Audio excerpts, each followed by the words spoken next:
समाधिनिर्धूतमलस्य चेतसो निवेशितस्यात्मनि यत्सुखं भवेत् न शक्यते वर्णयितुं गिरा तदा स्वयं तदन्तःकरणेन गृह्यते स्वयं तदन्तःकरणेन गृह्यते। ఓం శాంతి శాంతి శాంతి. ఈ యొక్క ఉపనిషత్ జ్ఞాన గంగా అధ్యాత్మ సత్సంగానికి వచ్చేసినటువంటి వారందరికీ నమస్తే, స్వాగతం, సుస్వాగతం.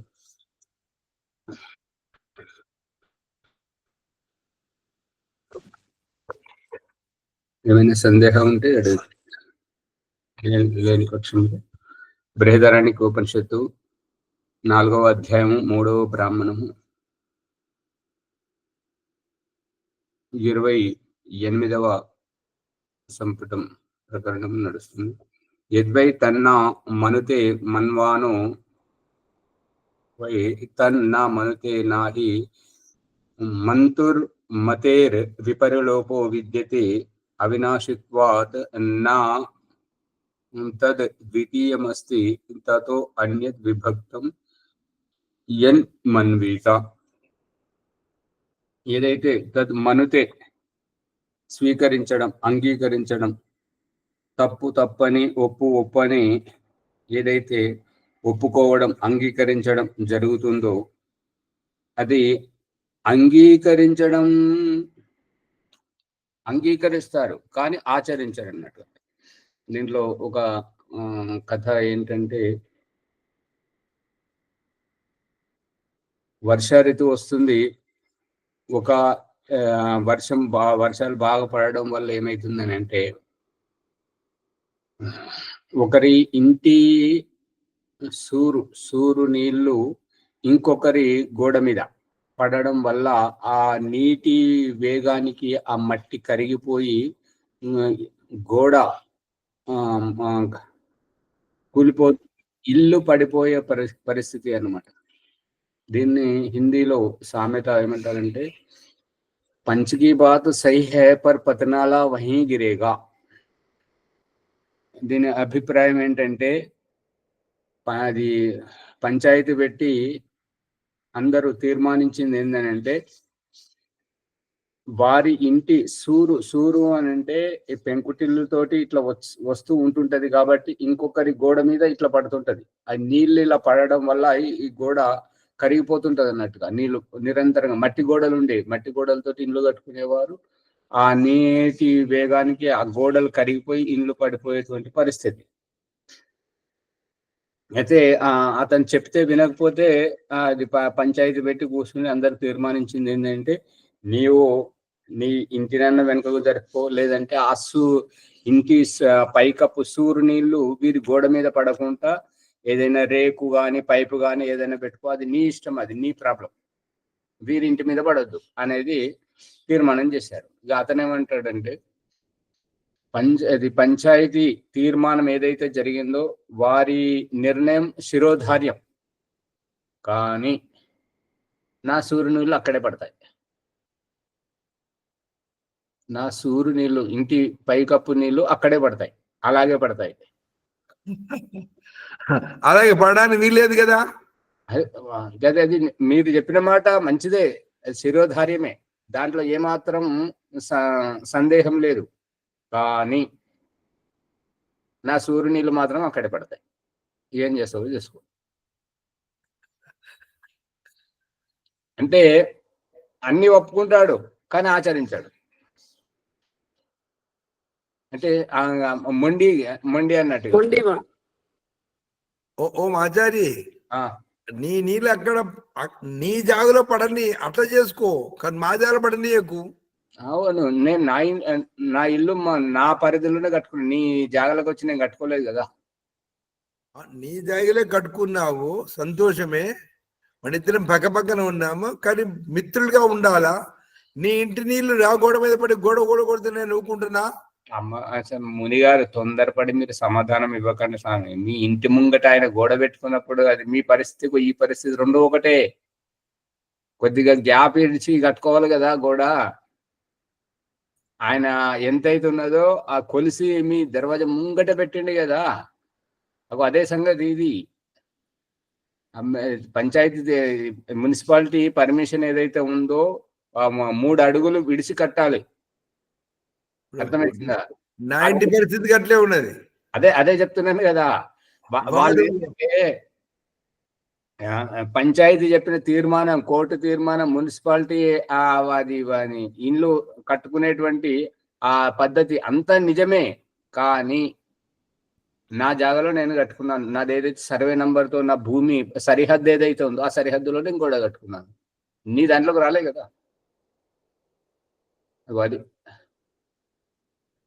ఇప్పుడు ఏంటంటే మొండికి జగమొండి అయితేనే వాళ్ళు వింటారన్నట్టుగా. దీనికి ఇంకొక సామెత ఏంటంటే లాతోంకి భూత్ బాతోంసే నహీ మాన్తే. ఏంటంటే వారు చేతలతో చెప్పేటువంటి సమాధానానికి వీళ్ళు మాటలతో వినలేరు. వారికి చేతలైతేనే మొండికి జగమొండిగా ఉండి వారికి ధీటుగా మొండిగా అవతారం ఎత్తి వారితోటి తలపడితేనే వాళ్ళు కడుతూ ఉంటే మనం కూలగొడుతూ ఉంటే వాళ్ళకి అప్పుడు ఎంత నష్టం వస్తుంటే ఏది వస్తుంటుందో అప్పుడు తెలుస్తుంటది. అప్పుడు పోలీస్ స్టేషన్ పోతుంటారు, అప్పుడు మున్సిపాలిటీ పర్మిషన్ దగ్గరికి పోతుంటారు. అక్కడ వాళ్ళు చెప్పిన దానికి మరి నువ్వు నీది 3 అడుగులు విడిచిపెట్టి కట్టాలి కదా. ఇళ్ళది ప్లాన్ అదే కదా. ఇప్పుడు పెద్ద పెద్ద అపార్ట్మెంట్ మధ్యలో రెండింటి మధ్యలో గ్యాప్ ఎందుకు ఉంటున్నది అని అంటే ఈ సెల్ ఫోన్ టవర్ గురించి. సెల్ ఫోన్ సిగ్నల్ అందరికీ రావాలి కాబట్టి ఇబ్బంది పడకూడదని చెప్పేసి ఆ మధ్యలో ఆ స్థలం అనేటువంటిది అక్కడ 12 ఫీట్లు వదలాల. అవును. అది ఆచార్య ఇప్పుడు ఈ ప్రసంగానికి మన ప్రసంగానికి సందర్భం ఏమిటి ఆచార్య? మరి దాంట్లో ఉన్న విషయం ఏమిటి అంటే ఇక్కడ మన మంతూరు ఇప్పుడు ఇక్కడ ఎదువై తద్ మనుతే, ఎవరైతే తద్ నా మనుతే, ఎవరైతే అది చేయాల్సిందో అది ఒప్పుకోరు. మన్వానో అంటే ఒప్పించినా కూడా తన్ నా మనుతే, ఎంత అతనికి అర్థం చేయించినా ఎంత నష్టం జరుగుతున్నా చెప్పినా కూడా వినిపించుకోరన్నమాట. ఇదివరకేమో చూసినా కూడా చూడనట్టుగా ఉంటారు, విన్నా కూడా విననట్టుగా ఉంటారు. నాకేం పోయింది, నాకేం పట్టింది అని చెప్పేసి ఎదుటి వారిని ఏమాత్రం అర్థం చేసుకునేటువంటి వేణు. ఇక్కడ ఎంత ఒప్పించినా సరే, కళ్ళకు కనబడుతున్నా సరే ఇక్కడ అది మార్పు చేసుకోవడానికి ఇష్టపడరు కదా. ఏంటమ్మా? మార్పు చేసుకోవాలని మనకు లేదు, మొండిగా ప్రవర్తిస్తుంటారు. అమ్మా నువ్వు మారకున్నా సరే కానీ ఎదుటి వాళ్ళకు ఇబ్బంది పెట్టొద్దు కదా. అదే ఎదుటి వాళ్ళకు ఇబ్బంది పెట్టద్దు కదా అని అంటే అది నేను ఇబ్బంది పెడుతున్నానని చెప్పేసి వాళ్ళకు గుర్తించట్లేదు. అది ఇప్పుడు వేరే వాళ్ళు తన మీద చేస్తే అప్పుడు తెలుస్తుంది, తను ఇంకొకరి మీద చేస్తున్నాడు కదా. అంతే. ఇప్పుడు మొన్న కార్యక్రమంలో హరిప్రసాద్ గారు ఏమన్నారంటే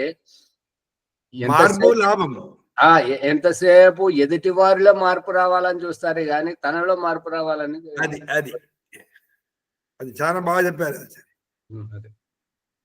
ఇంకొక 2 మాటలు చెప్పారు కదా, అవి కూడా జ్ఞాపకం ఉంటే చెప్పండి, అవి బాగా ఉపయోగపడతాయి. అంటే ఎక్కువసేపు ముఖ్య వక్తగా తీసుకొచ్చి కార్యక్రమం అయిపోయే వరకు వారిని వినిపించేది సమయం ఇవ్వకుండా కూర్చుండబెట్టి చివరికి సమయం ఇస్తే అందరికి వినిపించడం. ముఖ్య శ్రోత అని రాయండి, ముఖ్య వక్త అని రాయకండి అని చెప్పి అనడం.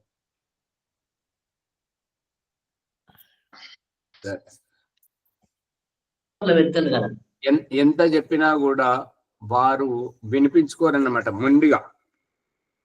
అంటే చెప్పేది అందరి మాట సరేనే అంటాడు, ఎవరిది తప్పు పట్టాడు, కానీ తను చేసేది చేస్తాడు.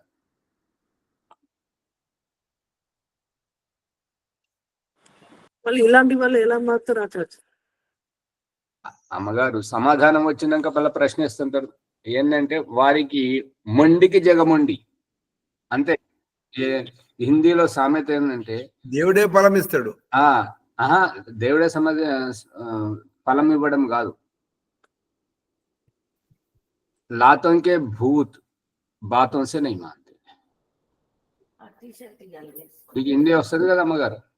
లాత్ అంటే తన్నులు, తన్నులు దెబ్బలతోటి అర్థం చేసుకునేవాడు సున్నితంగా మాటలతో చెప్తే అర్థం చేసుకోరు అన్నట్టు. ఇప్పుడు మునిగారిని పరిస్థితులు దాదాపుగా అన్ని అట్లాగే వచ్చి గట్టిగా చేస్తున్న ఈ సున్నితత్వం పనికిరాదు, సున్నితత్వం పనికిరాదు.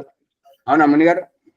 అవునాచారి, అట్లా చేస్తేనే ఇంకొక మాట మనం అనుకున్నాం కదా, ఈ జ్ఞానగంగలో ఏంటంటే ఏది కూడా శాశ్వతం కాదు. ఇప్పుడు కష్టపడితే రేపు సుఖం వస్తుంది. కష్ట సుఖాలు మారుతా ఉంటాయి, చీకటి వెలుగులు మారుతా ఉంటాయి. కాబట్టి చీకటిలో ఉన్నప్పుడు ఇబ్బంది పడుతున్నాం, ఆ చీకటి శాశ్వతంగా ఉండదని మనోధైర్యం కలిగి ఉంటే సుఖం వస్తుందని ఆశపడుతూ సుఖాన్ని కూడా పొందుతాం.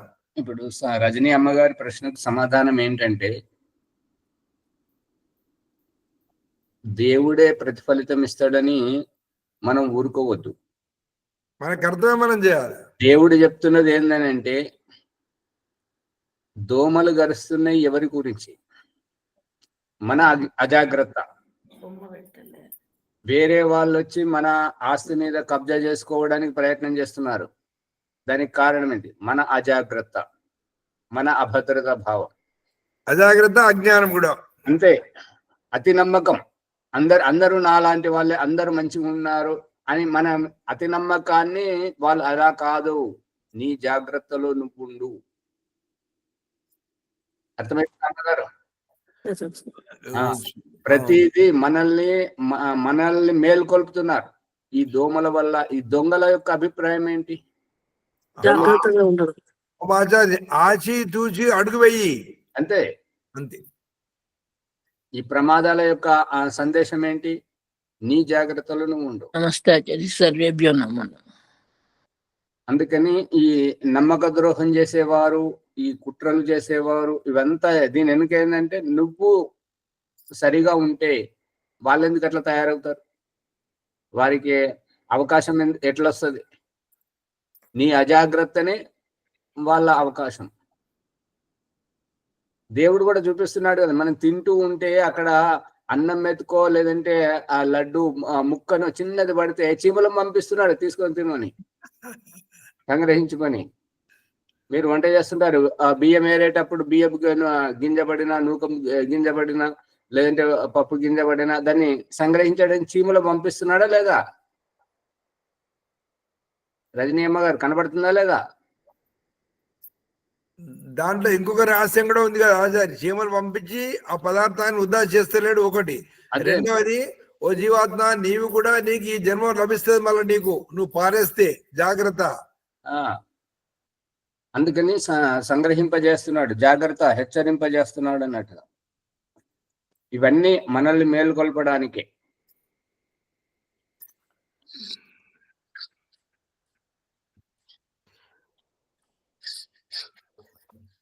యద్వై తన్నా స్పృశతి స్పృశన్ వై తత్ నా స్పృశతి నహి స్పృష్టు స్పృష్టేర్ విపరిలోపో విద్యతే అవినాశిత్వాత్. ఈ యొక్క అంగీకరించేటువంటి ఎవరైతే చెప్తూ ఉన్నారు కదా, వినాలి కదా, వినిపించుకోవాలి కదా.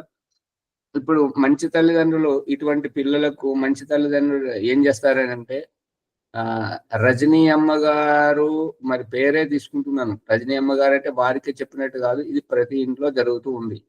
పిల్లలను నిద్ర లేపడం వదిలేయండి, లేపొద్దు. వాళ్ళకు అలవాటు చేయాలి, వాళ్ళే నిద్ర లేవాలి, వాళ్ళు స్నానం చేయాలి, వాళ్ళే బడికి పోవాలి. వాళ్ళు పోతే బాగుంటుందా, మనము పట్టి లేపి బలవంతంగా పంపిస్తే బాగుంటుందా? అమ్మగారు ఇంతే తేడా. వదిలేయండి. వాళ్ళు సమయానికి పోకపోతే అక్కడ క్లాసులు టీచర్ రానివాడు, వాళ్ళకు మార్కులు తక్కువ వస్తాయి, వాళ్ళు ఫెయిల్ అవుతుంటారు. అది వాళ్ళకి తెలియాలి. ఒక వయసు వచ్చిన తర్వాత వారి తెలుసుకోవాలా, తెలుసుకోవాలి. ఎప్పటి వరకు? చెట్టు ఎక్కే వరకు, చెట్టు ఎక్కాలనుకున్నటువంటి వారిని ఎంత దూరం ఎక్కిస్తాం చెప్పండి అమ్మగారు? వారి బరువును మనం లేపేంత వరకే మనం లేపడతాం. ఆ తర్వాత వాళ్ళు స్వయంగా వెళ్ళాలి ఆ పండు దగ్గరికి. చెట్టు దేనికోసమైతే ఎక్కుతున్నారో ఆ ఉద్దేశాన్ని, ఆ పండుని తెంపుకోవడానికి వాళ్ళు స్వయంగా వెళ్ళాలి, ఎక్కాలి. అప్పుడే కానీ మనల్ని కూడా అంటారు కదా, తల్లిదండ్రులు కూడా అంటారు కదా, మంచి పద్ధతులు లేరని. అమ్మగారు అసలైన రహస్యం నిన్న వచ్చింది, మళ్ళీ చూడండి. ఇది పిల్లలు జిరాక్స్ పేపర్ ఫోటో కాపీ, దానికి ఏముండదు. ఇప్పుడు రికార్డ్ అయినటువంటి రికార్డ్ ఏం చెప్తారు చెప్పండి అమ్మా గారు? మనం నింపిందే చెప్తుంది కదా, మనం నింపిందే చెప్తుంది. అది నింపేటప్పుడేమో మనం ఇష్టానుసారంగా వ్యవహారం చేసి, వినిపించేటప్పుడు మంచి వినిపించాలంటే ఎక్కడికెళ్ళి వస్తుంది? ఇవన్నీ తల్లిదండ్రుల యొక్క గుణకర్మ స్వభావాలే పిల్లల్లో వస్తాయి. ఆ రకంగా ఉంటుంటది. ఇప్పుడు మీరెక్కడన్నా పిచ్చుకలు కానీ, ఆవు దూడ కానీ ఇవి నీళ్ళల్లో పడ్డప్పుడు ఈదుకుంటూ రావడం, పిచ్చుకలు రెక్కలతో ఎగరడం, ఇది చూసారా? చూసామాచారి. కోడి ఆ చిన్న పిల్లలకు ఎక్కడికి వెళ్ళి వచ్చింది ఆ ఈదడం, ఆ యొక్క నీళ్ళలో ఈదుకుంటూ రావడము, ఆకాశంలో ఎగరడం, అన్నం ధాన్యపు గింజలను ఏరుకొని తినడం, గడ్డి మేయడం, ఆ పాలు తాగడం ఎక్కడికెళ్ళి వచ్చింది? అంతే కదా, తల్లి ద్వారా. గర్భంలో ఉన్నప్పుడు తల్లి ద్వారా నేర్చుకున్నదే కదా. ఇదంతా భగవంతుడు మనకు ప్రత్యక్షంగా చూపిస్తున్నాడు. ఇప్పుడు చూడండి, అది నేల నీరు గాలి సూర్యరశ్మి మాలి. గాలి నీరు నేల మాలి సూర్యరశ్మి అన్నీ ఒకటేనైనా ఏ విత్తనానికి ఆ చెట్టు, ఏ చెట్టుకు ఆ పండు, ఏ పండుగ రుచి. నీళ్లు వేరే పోస్తున్నారా నిమ్మ చెట్టుకు మామిడి చెట్టుకు? ఒకటే నీళ్ళు. అమ్మగారు, మీరు మామిడి చెట్టుకు పోస్తే మీ వారు నిమ్మ చెట్టుకు పోస్తున్నారా?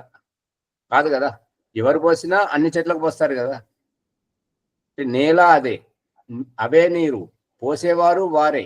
కానీ ఆ పండ్లు కాసిన తర్వాత నిమ్మ చెట్టుకు నిమ్మ పండ్లు, మామిడి చెట్టుకు మామిడి పండ్లు దేని దానికి ఉంటాయి కదా. చింత చెట్టుకు చింతకాయ దేని దానికి ఉంటది. మరి ఆ రుచి ఎట్లా వచ్చింది అని అంటే దాని యొక్క స్వభావం, దాని గుణకర్మ స్వభావం.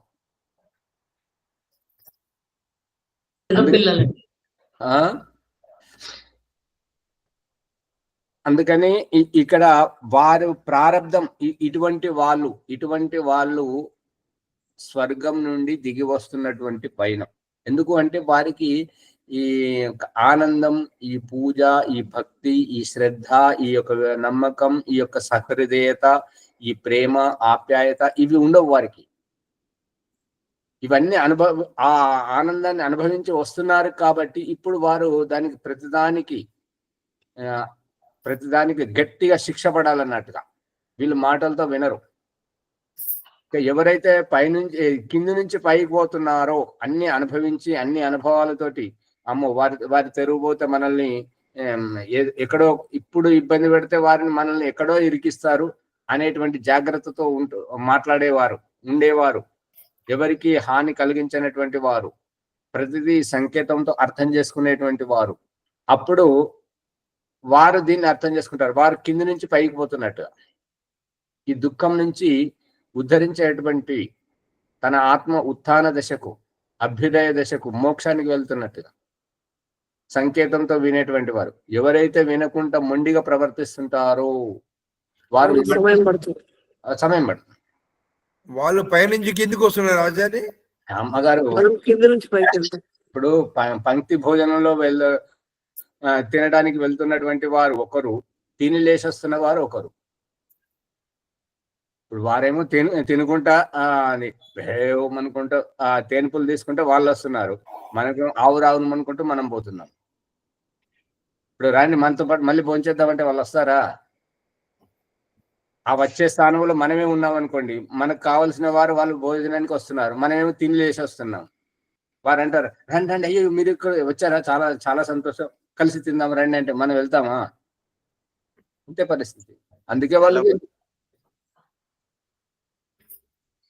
చెప్పండి భీమరావు గారు. వెళ్ళమాచార్య, అదే ఆ పరిస్థితి. అందుకే వీళ్ళు చెబితే వినట్లేదు. వినకపోవడానికి కారణం ఏంటంటే వారు దాంట్లో దిగి ఆ యొక్క శిక్షను అనుభవిస్తే గాని అర్థం కాని పరిస్థితి. మరి ఎవరు శిక్ష ఎంచాలని వాళ్ళకు? భగవంతుడే కదా చెప్తే వినకపోతే మళ్ళీ. అంతే కదా. ఇప్పుడు ఇప్పుడు భగవంతుడే కదా అని కాదు, వారికి శటేశాఠ్యం సమయచరే మొండిగా ప్రవర్తించాలి. ప్రవర్తించినప్పుడు నీ కర్మను అనుభవించు అంతే. వాళ్ళకు మనం ఏది సహకరించదు, ఏది చెప్పొద్దు. ఇక వాళ్ళు తొందరగా దారికి వస్తుంటారు. ఎందుకంటే మనం ఇంకొకరికి సహకరిస్తే మనది ఇంకొకరు సహకరిస్తారు.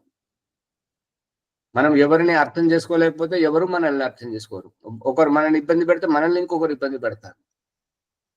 ఈ శిక్షించడానికే ఈ కోర్టు, ఈ న్యాయాలయము, ఇవన్నీ దాటిన తర్వాత కూడా వినకపోతే అప్పుడు భగవంతుడు వచ్చి అంగభంగం చేయించడం, లేదంటే పురుషుణ్ణి స్త్రీగా పుట్టించడం, స్త్రీని నపుంసకులుగా పుట్టించడం, ఈ పశుపక్షులుగా పుట్టించడం, ఈ రకంగా దిగజారేటువంటి కర్మ. నీకు నీవు మేల్కొంటావో సరే. భగవంతుడు హెచ్చరించడానికే తల్లి, తండ్రి, గురువును పెట్టాడు మన చుట్టూ కాపలాగా. వారి మాటను ఏవగించినప్పుడు, వారు చెప్పినప్పుడు వినప్పుడు, అప్పుడు నీవు నా దగ్గరికి వస్తావు. నా దగ్గరకు వస్తే నీకు అసలు ఏ రకంగా తప్పించుకోవడానికి వీలేదు. నువ్వు సవరించుకోవడానికి కూడా వీల్లేదు. నీకు సవరించుకోవడానికి వాళ్ళు సవరిస్తున్నారు. తల్లి, తండ్రి, గురువు, బంధువులు, స్నేహితులు వాళ్ళంతా సవరిస్తున్నారు. నిన్ను నీవు సర్దుకో, మేల్కొంటావా సరే. ఇక నా దగ్గరికి వచ్చిందంటే నీకు శిక్ష పడడమే, ఇంకా దాంట్లో ఏమి నా ట్రీట్మెంట్ వేరే ఉంటది. అంతే కదా. అందుకని ఆ భగవంతుడు చెప్పే దాంట్లో దానికి తిరుగులేదు అన్నట్టుగా.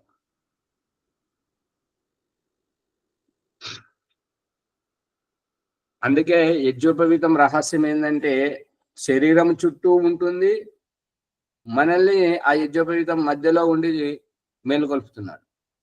ఇదే రహస్యం. తల్లి, తండ్రి, గురువు వాళ్ళు మన చుట్టూ ఉంటారు, మరియు మనము ఆ యొక్క వారి మధ్యలో ఉంటాం. ఇది రహస్యం.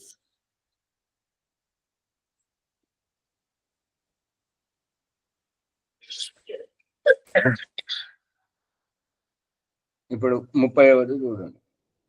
ఇది 29వది ఏంటంటే స్పర్శించడం. స్పర్శిస్తూ కూడా తాను స్పర్శించినట్టుగా, అంటే వారి యొక్క స్పర్శ జ్ఞానాన్ని గురించి చెప్తున్నాడు. అన్ని ఇంద్రియాలు చూసినా చూడనట్టుగా, విన్నా విననట్టుగా, మాట్లాడనట్టుగా, ఇక బుద్ధితోటి దాన్ని అంగీకరించినట్టుగా వ్యవహరించడం. తద్వారా ఇప్పుడు స్పృశించినట్టుగా నాకేం పట్టింది, నాదేంటి, నాకెందుకు అనేటువంటి ఏంటంటే బాధ్యతారహితమైనటువంటి తను ఉన్నా లేనట్టుగా. ఇది అహంకారం కింద వస్తుందా, లేకపోతే అజ్ఞానం కింద వస్తుందా? అజ్ఞానం. అహంకారం కాదు. అహంకారం అంటే ప్రతిదీ తన ప్రత్యేకత చాటుకోవాలి కదా. ఇతడు ప్రత్యేకత చాటుకోవట్లేదు. ఏంటంటే అన్ని అభద్రత భావం. అందరి మాట వింటాడు, అందరు చెప్పింది ఏది కాదన్నాడు, కానీ చేసేది తనే చేస్తుంటాడు. దీన్ని ఏమంటారు? సబ్కా సున్నా అప్నా కర్నా. అది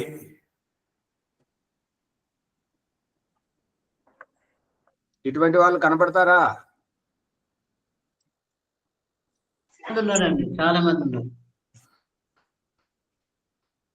అందుకని వాళ్ళ మధ్యలో మనల్ని పుట్టించి మన చుట్టూ వారిని చేర్చారు భగవంతుడు. అంటే వారికి మనకు ఎన్నెన్నో జన్మలతో ముడిపడి ఉన్నటువంటి రుణానుబంధం. ఆ రుణానుబంధం కారణంగా ఈ రకంగా జరుగుతుంది.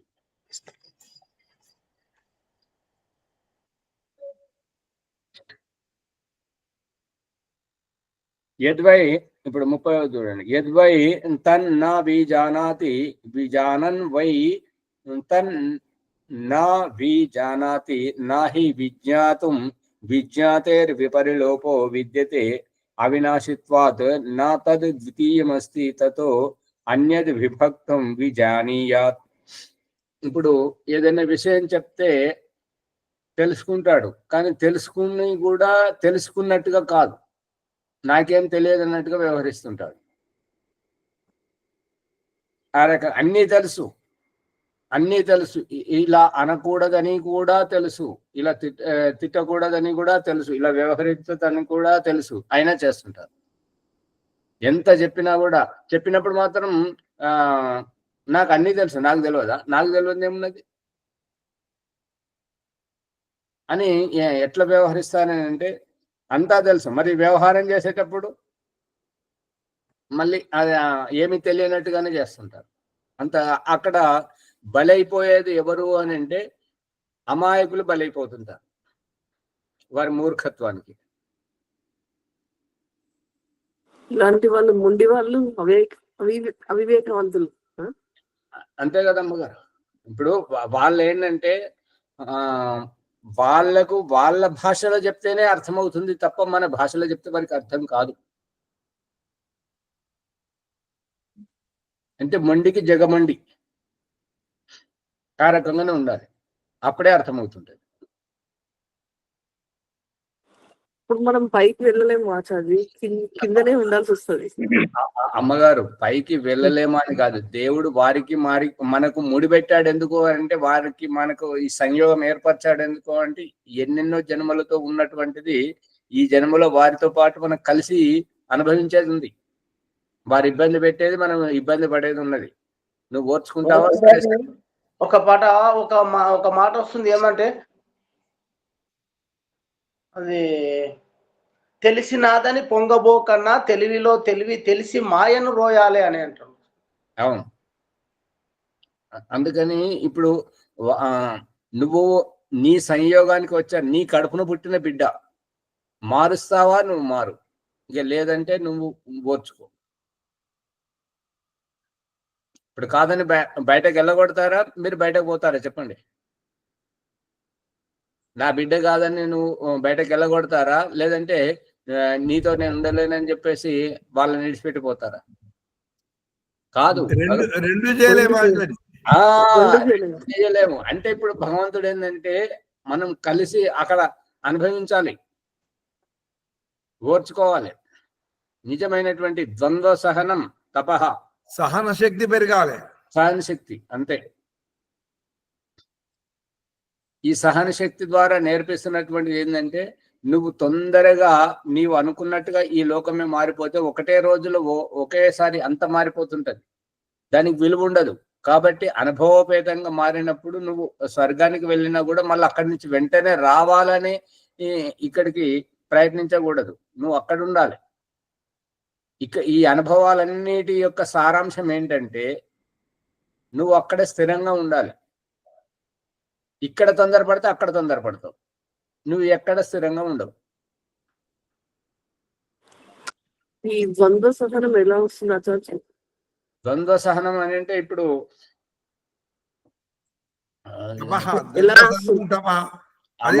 ద్వారా వస్తుంది. అమ్మగారు సాత్విక్ గారు ఏమంటున్నారు, సురేష్ గారు ఏమంటున్నారు, రజనీ గారు ఏమంటున్నారు, వాళ్ళని ఒకసారి అడగండి. అర్థమవుతుందా? అంతే. మన చుట్టే ఉంది, మన దగ్గరే ఉంది, మనలో మనమే దాంట్లో పాత్రలం. భగవంతుడు ఎలా ఆడిస్తున్నాడంటే అనుభవం ద్వారా వస్తుంది ఆచార్య, అనుభవం ద్వారా. ఇప్పుడు మనకు కావలసిన విషయాన్ని ఒక నాటకీయంగా రూపొందించి దాంట్లో మనల్నే పాత్రధారుల్ని చేయించి మనల్నే ఉడికించి బయటకు తీస్తున్నారు. కనబడుతుంది అమ్మగారు? ఇంత పెద్దగా నాటకీయంగా చూపిస్తున్నాడు. ఇంతకంటే ఇంకా మించి ఏం కావాలి?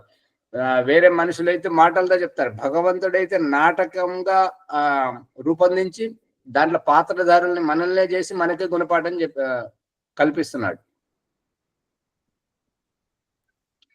డైరెక్టర్ పరమాత్ముడు.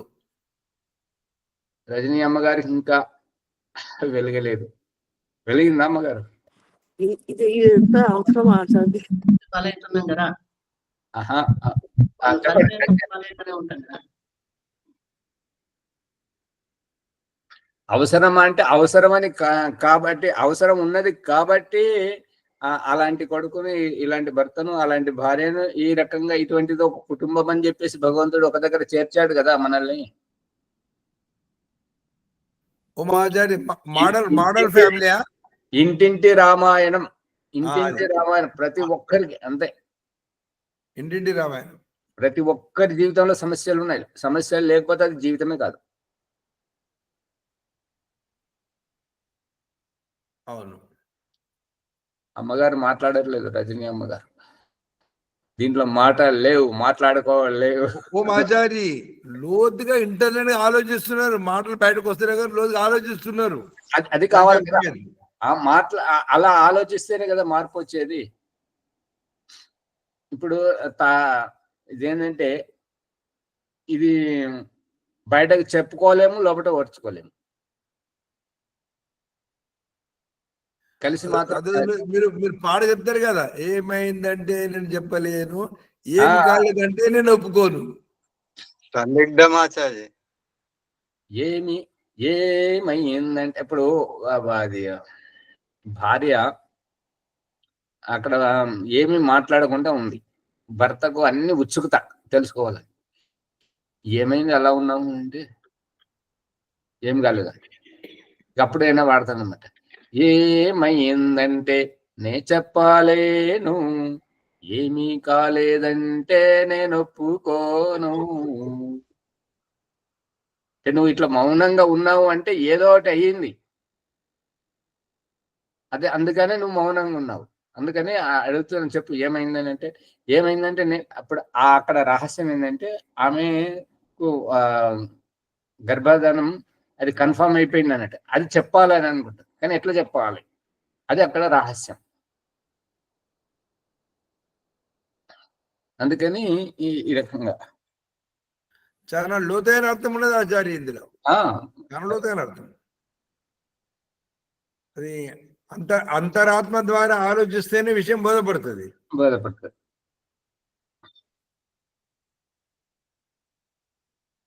అందుకని ఇక్కడ పట్టుకున్న స్పృశించినా కూడా స్పృశించినట్టుగా అంటే అంత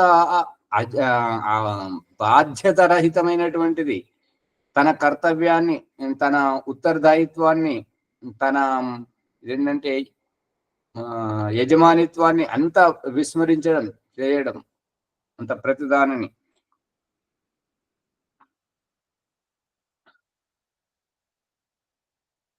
అన్ని తెలుసుకున్నా కూడా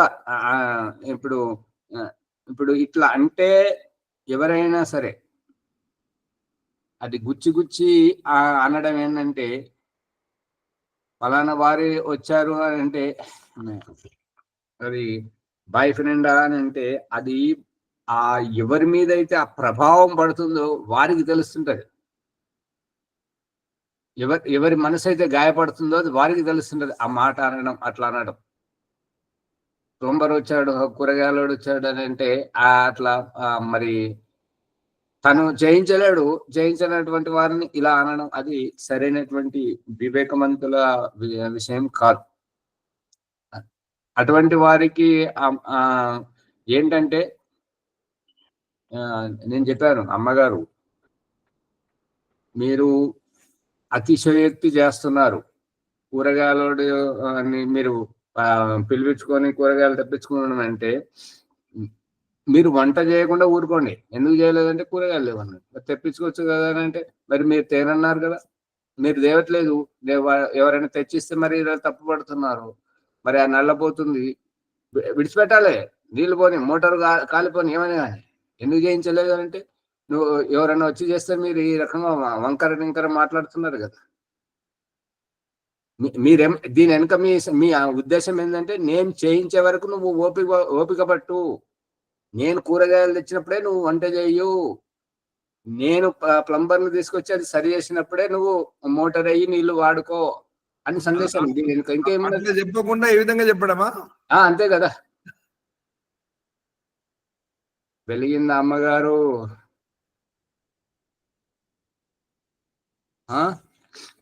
ఇటువంటి ఇంటింటి సమస్యలు ఉంటాయి ప్రతి ఒక్కరి దగ్గర. ఇప్పుడు వేరెవరిది తీసుకోవాల్సిన అవసరం లేదు.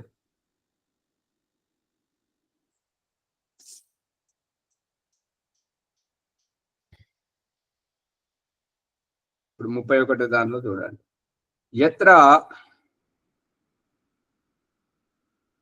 వాణ్యదివ స్యాత్ తత్ర యత్ర వా అన్యదివ స్యాత్ అన్యో అన్యత్ పశ్యత్ అన్యో అన్యత్ జిఘ్రేత్ అన్యో అన్యత్ రసయేత్ అన్యో అన్య వదేత్ అన్యో అన్య శృణుయాత్ అన్యో అన్య మన్విత అన్యో అన్య స్పృశేత్ అన్యో అన్య విజానీయాత్. మనం ఇప్పుడు ఈ చూపెట్టేటువంటిది ఒకటి, చూసేది ఇంకొకటి. ఇప్పుడు ఇది ఈ కథ ఈ సందర్భంలో ఏంటంటే, ఒకతను ఒక కవి దారెంట పోతుంటే ఒక అమ్మాయి ఆ కిటికీలో ఉండి తల దువ్వుకుంటుంది అన్నమాట. అతను ఆమెను చూస్తూ ఉండిపోయాడు. ఆవిడ ఏంటంటే, ఇతడు పండితుల్లాగా ఉన్నాడు, ఇంత మంచివాడుగా ఉన్నాడు, కానీ దుర్బుద్ధుడు నన్ను చూస్తున్నాడు అని చెప్పేసి ఆమె అది 100 నంబర్కు డయల్ చేసి పోలీసులను పిలిపించింది. పోలీసులు వచ్చి అతన్ని పట్టుకున్నారు. ఇక్కడ ఏం చేస్తున్నామంటే, నేను భగవంతుని కళను చూస్తున్నాను, ఈ యొక్క అమ్మాయిని ఎంత చక్కగా భగవంతుడు పుట్టించాడు అని చెప్పేసి భగవంతుని యొక్క శిల్పి కళను నేను చూస్తున్నాను.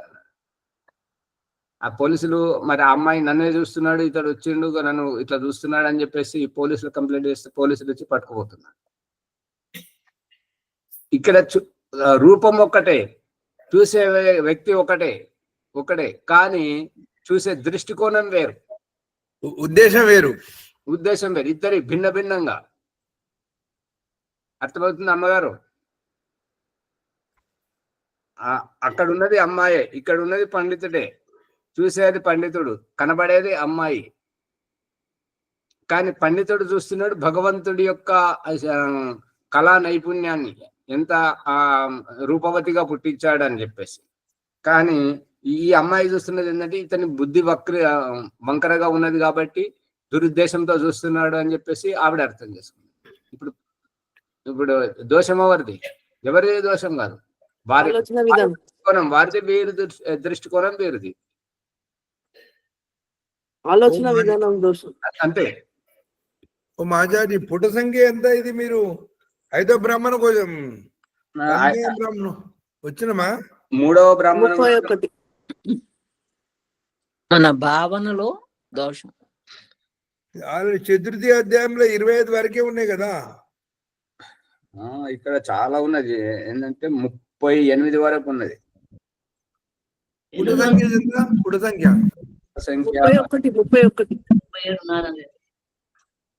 31 ఆచార్య చెప్తున్నా. Page number 887. 887. ఓహో, 887.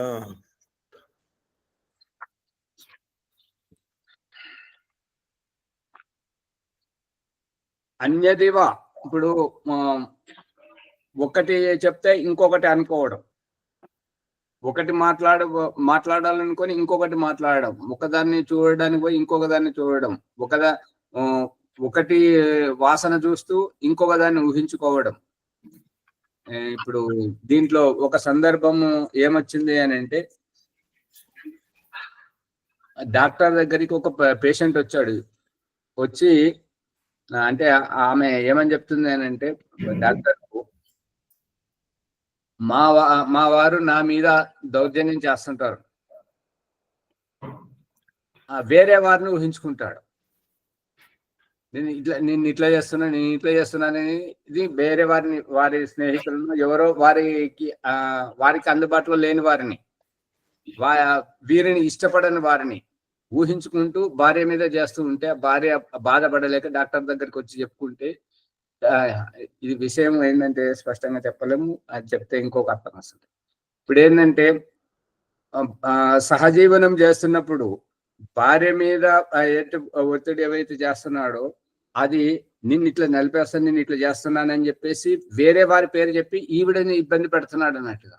ఎంత అని భరిస్తుంటారు? అందుకని డాక్టర్ చెప్పుకుంటే ఆ డాక్టర్ ఇతనికి ఏమని చెప్తుంటాడంటే ఇది అది అది శబ్దం వస్తలేదు, ఒకరిని ఊహించుకొని ఇంకొకరి మీద దాడి చేయడం, ఇది అంత ఇది మానసిక అది ఏమంటే ఇది మానసిక వికలాంగత అని అంటుంటారు. సైక్రాటిస్ట్ అంటారు ఆచారి. ఆ సైక్రాటిస్ట్ దగ్గర అతను చెప్తున్నాడు ఏంటంటే ఇది ఒక రకమైనటువంటి రోగం. ఎందుకంటే వారు అనుకున్న ఎవరితోటైతే కలవాలనుకున్నాడో, ఎవరితోటైతే వారికి ఈ భావాలు ఉన్నాయో వారు వీరిని దగ్గర రాణిస్తలేరు. అసలు ఆ దగ్గరికి పోతే కూడా కొట్టడం, పోలీసులో పట్టియడం అటువంటిది ప్రతిక్రియ వ్యక్తం అవుతుంది తీవ్రంగా. కానీ ఆ కసి భార్య మీద చూపిస్తున్నాడు. ఆ భార్య ఆమె అయితే భరిస్తుంది కదా. అందు గురించి ఇక్కడ దానికి ఒక ఏంటంటే శబ్దం వస్తలేదు. సైకో సైకో అంటారు అసలు. సైకో అన్న దగ్గర ఏంటంటే వీరు సహకరించినప్పుడు సైకో అవుతాడు కదా, వారిని ఇబ్బంది పెట్టాడు. కానీ ఈవిడ షాడిస్ట్ అనేది వస్తుంది. ఎంత అంటే సరైన శబ్దం వస్తలేదు, మళ్ళీ వచ్చినప్పుడు చెప్తాను. దానికి ఇది మానవీయత కాదు ఒక రకంగా చెప్పడం. అందుకని అంత దురుసుగా ప్రవర్తించడం.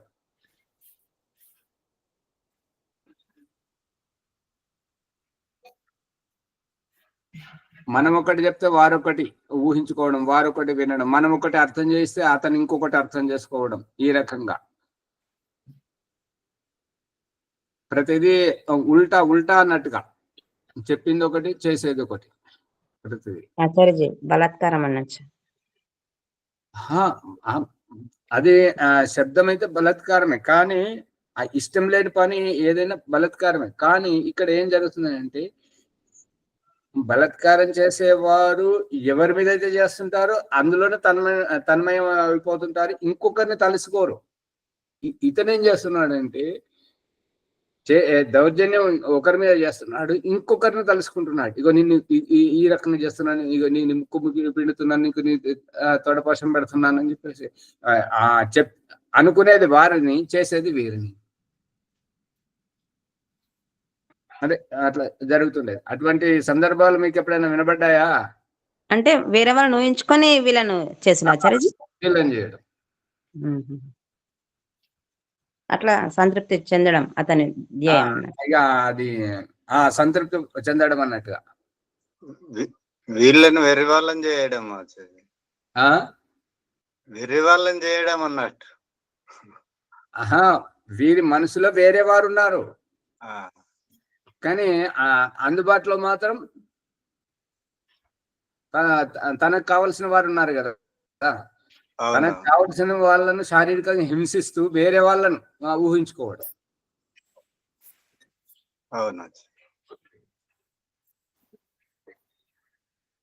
వేరే వాళ్ళు ఊహించుకొని కూడా టార్చర్ లాగా అది కూడా వస్తుంది కదా ఆచార్య. అమ్మగారు, టార్చర్ అనేటువంటిది ఏంటంటే ఎదుటి వారి మీద చేసేది టార్చర్, వారిని ఇబ్బంది పెట్టడం, ప్రతిదానికి సూటిపోటి మాటలతో గుచ్చి గుచ్చి అనడం, వారిని ఏడిపించడం, దాన్ని టార్చర్ అంటారు. కానీ ఇక్కడ వీరి శరీరం మీద దౌర్జన్యం చేస్తూ వేరే వారిని ఊహించుకోవడం.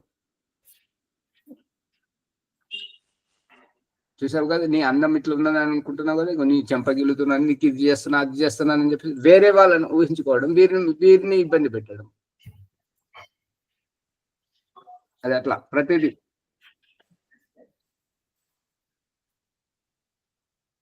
అంటే ఇవన్నీ ఏదైనా కూడా ఉల్టా ప్రతిదీ. మానసిక సంతృప్తి కూడా అనొచ్చు ఆచార్యజీ. మానసిక సంతృప్తి, మానసిక సంతృప్తే. ఇది మానసికమే, మానసిక వికలాంగత్వమే మానసికంగా ఉండేటువంటిది. కానీ ఆవిడ ఏం చేసింది పాపం, ఆవిడేమంటే నా భర్తనే అనుకొని అతనితో ఏకీభవిస్తుంది, కానీ అతను మాత్రం భార్యతో ఏకీభవించట్లేదు. అది అక్కడ జరుగుతున్నటువంటి ఇది. నేను చెప్పలేదు. ఆమెకు తెలియదు ఆచార్య, భర్త మనసులో ఎట్లుందని ఆమెకు తెలియదు కదా ఆచార్య. తన భర్త కావచ్చు అని ఆమె ఉమ్. ఆమెకు తెలియదు కదా ఆచార్య ఈయన దురుద్దేశం. ఈ ప్రసంగం ఎలా వస్తుంది అని అంటే చెప్పే ఆయనకు చెప్పనీకి వస్తలేదు, వినే వారికి అర్థం కావట్లేదు. అట్లా ఉన్నది పరిస్థితి. అర్థమవుతుంది ఆచార్య, అర్థమై- చెప్పడం రావట్లేదు. దాన్ని ఏమంటారు? అంటే సూటి భాషలో అర్థం కావడం లేదు అంతే. అంతే, ప్రసంగం అంతా అర్థమవుతుంది. కాకపోతే ఏంటంటే ఇదిగో ఇలాగ మునిగారు అంటుంటారు కదా, నేను ఆత్మతత్వం, పరమాత్మతత్వం, ప్రకృతి తత్వం సూటిగా రావాలి. ఇదిగో ఆత్మ, ఇది పరమాత్మ, ఇదిగో పరమాత్మ అన్నట్టుగా అట్లా సూటిగా రావట్లేదు అంతే. అంటే ఇక్కడ ఏంటంటే ఒకటి మర్యాద ఉంటుంటది, ఇంకొకటి ఏంటంటే మళ్ళీ అది ఈ విషయాలు కూడా ఇక్కడ చెప్తారా అని. కానీ ఇవి అవసరం కాబట్టి ఈ యొక్క ఉపనిషత్తులో ఈ విషయాన్ని చెప్పడం, ప్రసంగంలో తీసుకొచ్చి దృష్టాంతంగా చెప్పడం, ఇది కూడా అవసరమే. ఇవన్నీ చెప్పాలా చెప్పకూడదా? చెప్పాలి ఆచార్య. సమాజానికి మేలుకొల్పు ఆచారి, సమాజానికి మేలుకొల్పు. అది దాని గురించి. సలిల 32వ చూడండి. సలిల ఏకో ద్రష్ట అద్వైతో నాస్తి. సమయం అయింది. ఓం నమస్తే. చాలా సమయం అతీతమైపోయింది. ఈ ప్రసంగాన్ని ఇక్కడనే ఆపేస్తున్నాం. ఈ యొక్క ఎపిసోడ్ ను లైక్ చేయండి, షేర్ చేయండి, సబ్స్క్రైబ్ చేయండి. ముని గారు చెప్పండి. ఈరోజు సంధ్యోపాసన కొత్త బ్యాచా పాత బ్యాచా మరి ఏది నడుస్తున్నది? పాత బ్యాచ్. పాత బ్యాచ్ అంటే ఈరోజు ప్రభాకర్ గురువారం గారు. అంటే భాగ్యలక్ష్మి గారా? ప్రభాకర్ గారు. ప్రభాకర్ గారు ఈరోజు రాలేదనే. ఓం ఆచార్య ఓం ప్రకాష్ గారి ధన్యవాదములు. మనం బృహదారణ్యకోపనిషత్తు 4వ బ్రాహ్మణము, తర్వాత జీవితంలో ఏ విధంగా మనము అడుగులు ముందుకేయాలి, సహనం ఎంతవరకు పనిచేస్తుంది, అజ్ఞానంలో ఉన్నటువంటి జీవాత్మలు ఏ విధంగా దుఃఖాలు అనుభవిస్తాయి, తర్వాత సమాజాన్ని ఎలా అర్థం చేసుకోవాలి. ఇప్పుడు కూడా తెలివిగా ఉన్న వాళ్ళు తెలివిగానే అడుగులు ముందుకేస్తారు, అజ్ఞానంలో ఉన్న వాళ్ళు అదేవిధంగా బాధలు అనుభవిస్తుంటారు. ఎలా మేలుకోవాలి అనేటువంటి తత్వాన్ని వారు బోధించారు. వారికి ధన్యవాదములు. అతి తెలివి అంటారు కదా, ఈ అతి తెలివి చేసే వారిని ఎలా దొరకట్టుకోవాలి, ఆ విధంగా మనము జీవితంలో అడుగులు ముందుకే తెలుసుకొని రహస్యం తెలుసుకొని ముందుకెళ్ళాలని ప్రార్థన. వారికి ధన్యవాదములు. అనంతరం ఆ వైదిక సంధ్యోపాసన ప్రణవముని. ఓ అమృతోపస్తరణమసి స్వాహ. ఓం అమృత అపిదానమసి స్వాహ. ఓం సత్యం యశః శ్రీర్మయి శ్రీః శ్రేతామ స్వాహ. ఓం శన్నో దేవీరవిష్టయాపో భవంతు పీతయే శయ్యోరవిశవంతు నః. ఓం వాక్ వాక్, ఓం ప్రాణః ప్రాణః, ఓం చక్షుశ్చక్షుః, ఓం శ్రోత్రం శ్రోత్రం, ఓం నాభిః, ఓం హృదయం, ఓం కంఠః, ఓం శిరః, ఓం బాహుభ్యామశోభనం, ఓం కరతల కరవృష్టి. ఓం భూపునాతు శిరసి, ఓం భువః పునాతు నేత్రయోః, ఓం స్వః పునాతు కంఠే, ఓం మః పునాతు హృదయే, ఓం జనః పునాతు నాభ్యాం, ఓం తపః పునాతు పాదయోః, ఓం సత్యం పునాతు పునః శిరసి, ఓం ఖం బ్రహ్మ పునాతు సర్వత్రా. ఓం భూః, ఓం భువః, ఓం స్వః, ఓం మహః, ఓం జనః, ఓం తపః, ఓం సత్యం ఓం ఋతం చ సత్యం జామీత తపసోద్యజాయత తతో రాత్ర్యజాయత తతః సముద్రో అర్ణవః సముద్రాదర్ణవాదధి సంవత్సరో అజాయత అహోరాత్రాని విదజాదిశస్య వియతో వసి సూర్యాచంద్రమసౌ దాతా యథా పూర్వమకల్పయతి దివం చ పృథివీం చాంతరిక్షమతో స్వాహా. ఓం ఇన్నో దేవీరవిచయావో భవంతు పీతయే శమ్యోరవిస్రవంతు నః.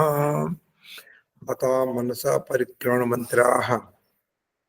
ఓం బ్రాజేదిగగ్నిరధిపతిరచితో రక్షితాదిత్య యశవః ఏభ్యో నమోధిపతిభ్యో నమో రక్షేదిభ్యో నమైషిభ్యో నమేభ్యోస్తు యోస్మాన్ ద్వేష్ట్యం వయం దిశ్వస్తం మోజం మే దద్మః.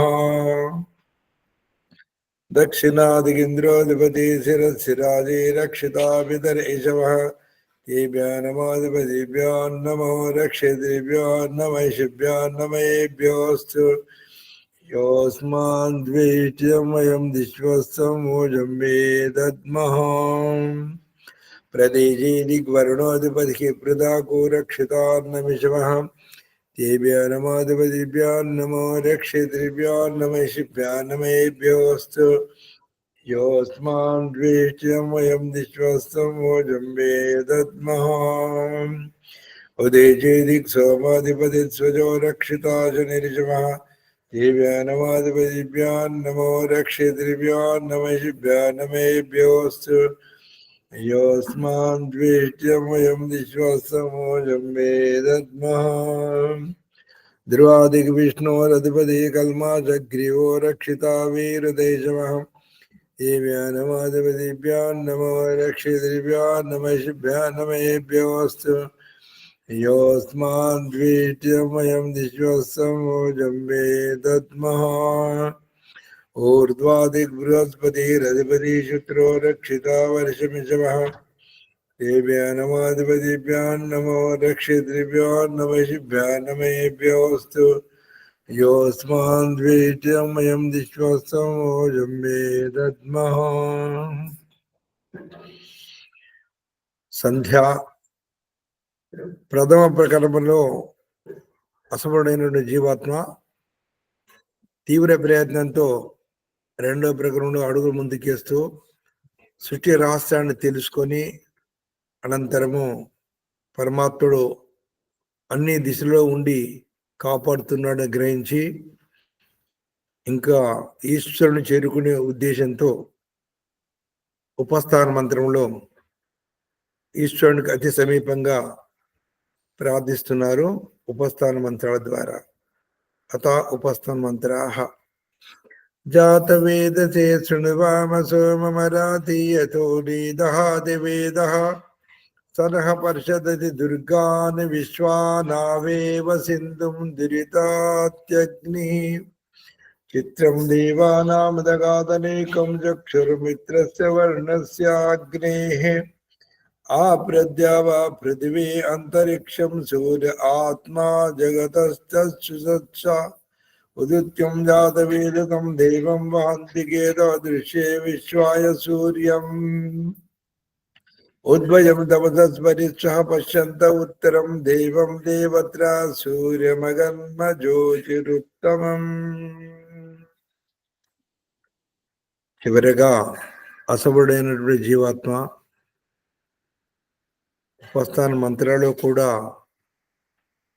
లబ్ధి పొందినటువంటి జీవాత్మ పరమాత్మని ఓ జగదీశ్వర ప్రాధేయపడుతూ ప్రాచిత్య మంత్రం ద్వారా వేడుకుంటాడు. అత ప్రాచిత్య మంత్రాః. తచ్చక్షుర్దేవైతం పురస్తా శుక్రముచ్చరత్ పశ్చేమ శరదాక్షతం జీవేమ శరదాక్షతం సంయామ శరదాక్షతం ప్రభ్రవామ శరదాక్షతం అధీనాస్యామ శరదాక్షతం భూయచ్చ శరదాక్షతాత్. ఓ तन्नो देवीरभिष्टया भवन्तु वेतये शम्यारवसवन्तु नः। ॐ भूर्भुवस्वादच्चवितुर्वरेण्यं भर्गो देवस्य धीमहि धियो यो नः प्रचोदयात्। ఓ పరమేశ్వర, నీ అనంత కృప వలన మేము నడిచిన జప ఉపాసనాది కర్మముల మూలమున ధర్మ అర్థ కామ మోక్షముల నీడి ఈ చతుర్విధ పురుషార్థములను వెంటనే ఈ జన్మలోనే మేము పొందినట్లు మమ్ము అనుగ్రహింపము స్వామి. అత నమస్కారవంతరాః. ఓం నమః శంభవాయ చ మయోభవాయ చ నమః శంకరాయ చ మయస్కరాయ చ నమః శివాయ చ శివతరాయ చ. ఓం శన్నో దేవీరవిష్టయా భవంతు భీతయే శయ్యోరవిశ్రవంతు నః. ఇది వైదిక సంధ్యోపాసన ప్రణముని భాగ్యనగరం. అత శాంతి మంత్రం. ఓం దేవ శాంతిరంతరిక్షకం శాంతి పృథివీ శాంతి ఆపా శాంతి ఓషధే శాంతి వనస్పతే శాంతిర్విశ్వే దేవా శాంతి బ్రహ్మ శాంతి సర్వం శాంతి శాంతిరేవ శాంతి సమా శాంతిరేది. ఓం శాంతి శాంతి శాంతి. నమస్తే ఆచార్య. శ్రీభ్యో నమః. అందరికీ నమస్తే. నమస్తే ఆచార్య. నమస్తే ఆచార్య. నమస్తే ఆచార్య. శ్రీభ్యో నమః. విజయలక్ష్మమ్మ గారు ఉండండి. ఈ ఎపిసోడ్ ను లైక్ చేయండి, షేర్ చేయండి, సబ్స్క్రైబ్ చేయండి. పక్కన ఉన్న గంట సింబల్ గట్టిగా నొక్కండి. 1-2 సార్లు సమయం చూసుకొని వెళ్ళండి. ప్రార్థన.